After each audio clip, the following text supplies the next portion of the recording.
Jayaprakash JP का बिश्नोई परिवार पर आरोप। भव्य बिश्नोई और कुलदीप बिश्नोई पर आरोप लगाए गए हैं। जयप्रकाश जेपी की ओर से आदमपुर विधायक और कुलदीप बिश्नोई पर गुंडागर्दी के आरोप लगाए गए हैं। जयप्रकाश जेपी की ओर से कहा गया है कि कुलदीप बिश्नोई ने ठगी के तहत दिल्ली में फार्म हाउस पर कब्जा किया। जयप्रकाश जेपी ने यह भी कहा कि अदालत ने उसे दंडित किया। ये अपराधी प्रवृत्ति के लोग हैं, राजनीति से कोई लेना देना नहीं है। जयप्रकाश जेपी ने आदमपुर से चुनाव लड़ा था भव्य बिश्नोई के खिलाफ। कांग्रेस की तरफ से उम्मीदवार थे जयप्रकाश जेपी, लेकिन भव्य बिश्नोई के आगे उन्हें हार का सामना करना पड़ा था। लेकिन अब उनकी ओर से भव्य बिश्नोई और कुलदीप बिश्नोई को लेकर ये बड़ा बयान दिया गया है और बड़े आरोप लगाए गए हैं। जयप्रकाश जेपी ने कहा है कि आपराधिक प्रवृत्ति के लोग हैं और इसके साथ ही साथ क्या कुछ कहा जयप्रकाश जेपी ने, आपको सुनवाते हैं। एक कहावत बोला, सिर मुंडाते ही ओले पड़ गए। जैसे ये विधायक बढ़ा, इन्होंने तो कब्जे को शुरू कर दिए, गुंडे यहाँ लेकर के आ गए। तब मैंने कहा कि जयप्रकाश और कांग्रेस पार्टी जब तक यहाँ राजनीति करेंगे तो यहाँ कोई भी गुंडा वुंडा की यहाँ गुंडागर्दी नहीं चलेगी। कानून का राज है, कानून का राज चलेगा। और कानून को हाथ में पकड़ने के किसी ने कोशिश की, चाहे कोई कितने बड़ा विधायक हो या कोई और हो, मंत्री संतरी से लेके ऊपर तक, हम आपकी लड़ाई लड़ेंगे। तो इसलिए आज हम सब कांग्रेस पार्टी के कार्यकर्ता इन साथियों का सहयोग देने के लिए प्रेस के माध्यम से सरकार को और कुलदीप बिश्नोई के परिवार को चेताने आया हूं। जो चुनाव से पहले लोगों के सामने ये एक बात थी। तो हमारे साथ इस समय जयप्रकाश जेपी जी खुद इस समय हमारे साथ फोन लाइन पर जुड़ गए हैं खबरें अभी तक के साथ में। जयप्रकाश जी, आपकी ओर से बड़े आरोप लगाए गए हैं भव्य बिश्नोई, कुलदीप बिश्नोई के ऊपर। आप कह रहे हैं गुंडा प्रवृत्ति के लोग हैं या आपराधिक प्रवृत्ति के लोग हैं?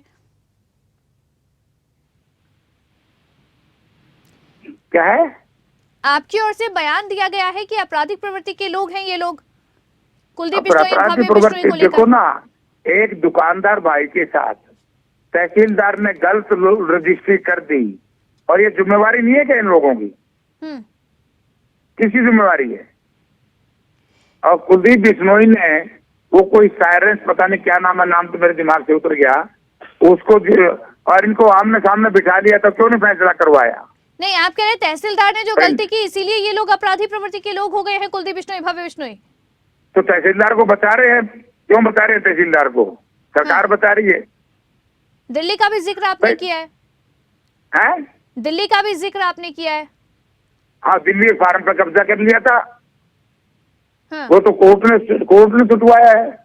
नहीं, तो मैंने थोड़ा है, तो कोर्ट का फैसला है। ठीक है, आपने ये अच्छा, औरों को जो मर्जी कहो, आइन को कहो तो वाह, इनका तो पोल खुल गई है सारी मैडम। नहीं, मैं तो आप ही से पूछ रही हूँ सर, आपने जो बातें कही हैं उसी को लेकर मैं और स्पष्टीकरण जनता तक पहुंचा रही हूँ आपकी बातों के लिए। आप बताओ। नहीं, सही बात है, मैंने कहा कि फार्म पे कब्जा था, अखबारों में मैंने पढ़ा, इनके जुर्माना पैसा जो भी लग गया, हाँ। वो हुआ, खाली करना पड़ा। और आपने ये भी कहा है कि गुंडागर्दी यहाँ पर चल रही है इनकी, यहाँ पर गुंडे लेकर आ गए ये लोग। तो गुंडागर्दी तो तहसीलदार गुंडागर्दी थोड़ी है, तो पुलिस पकड़ नहीं रही सरकारी अधिकारी को, इतना गलत काम कर दिया। हाँ। उसमें पटवारी भी इन्वॉल्व है, तहसीलदार भी इन्वॉल्व है, ये पूरा सिस्टम है। तो गिरफ्तार करना तो सरकार की जिम्मेवारी है। सरकार में कुलदीप बिश्नोई है, तो किसकी जिम्मेवारी होगी? ठीक है, आप क्योंकि तहसीलदार ने गलती की, पटवारी ने गलती की, इसलिए आप कह रहे हैं कि भव्य बिश्नोई, कुलदीप बिश्नोई ये लोग आपराधिक प्रवृत्ति के लोग हैं। अरे मैडम, मैं ये नहीं कह रहा, ये भी कब्जा करे हैं। इन्होंने वहां कब्जा कर किया था दिल्ली में फार्म पे, एक फार्म हाउस पे, आपको भी खुद पता, आपको पता नहीं है? तो जोकड़ी में कब्जा कर किया था। हाँ। और कोर्ट के आदेश से छूटे है, और उसका वो किराया भी नहीं देता था। नहीं, कुलदीप बिश्नोई नाटकों में मैंने कब्जा नहीं कर किया था। जयप्रकाश जी, इस समय क्योंकि देखिए आदमपुर में आपने कहा है कि ये लोग अपने गुंडे ले आए, गुंडागर्दी कर रहे हैं, तहसीलदार और पटवारी का, ठीक है, आप कह रहे हैं कि एक सिस्टम है, अगर वहां पर गड़बड़ी हो रही है या गलती की जा रही है, हम भी मानते हैं कि उस पर एक्शन होना चाहिए। और वहां पर जाहिर तौर पर जो मौजूदा विधायक है उनका भी कहीं ना कहीं ये फर्ज बनता है कि अगर कहीं पर गड़बड़ी हो रही है या कोई ठीक से काम नहीं कर रहा है तो वहां पर एक्शन के लिए आवाज उठाई जाए।